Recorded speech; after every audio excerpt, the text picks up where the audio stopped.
এটা এটা যদি 2 নম্বৰ ওলাই দিব পাৰে নহয় মই তাক 1000 টকা পুৰস্কাৰ দিম। আজি যদি কোনোবাই অক্টেভ কনষ্ট্ৰাকশ্যনৰ পৰা ঘৰ বনাব বিচাৰিছে সো তেখেতসকলে কি সুবিধা পাব? সুবিধা থাকে সুবিধা থাকে। আপুনি চাওক আজি আপুনি সিমেন্টৰ চিন্তা কৰিব নালাগে, মেট্ৰি চিন্তা কৰিব নালাগে, মেটেৰিয়েলৰ চিন্তা কৰিব নালাগে।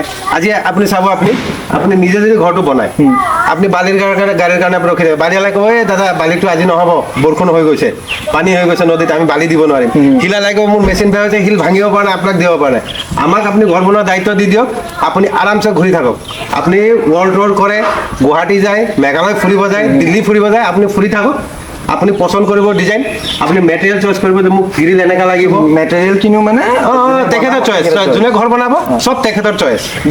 আমাৰ ইয়াতে মানে যদি মই এইটো সুধো যে আপোনাৰ মই নাই ধৰ মই বাহিৰত গৈছো তো এই মেটেৰিয়েলখিনি এইটো মেটেৰিয়েল দিছে নে নাই সেইখিনি মই কেনেকৈ গম পাম? সেইখিনি আপুনি চেম্পল আহিলে দেখিবই নহয়, আপোনাক থৈ দিম নহয়, আপুনি গোটেইখিনি শেষ কৰি নিদিও নহয়।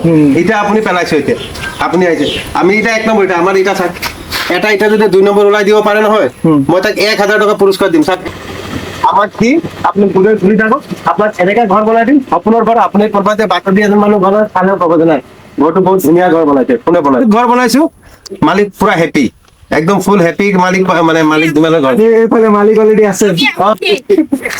আমি উঠিলে পিছে কমাল এতিয়া অক্টেভ কনষ্ট্ৰাকশ্যন মিঠাই যাব ইয়াতে।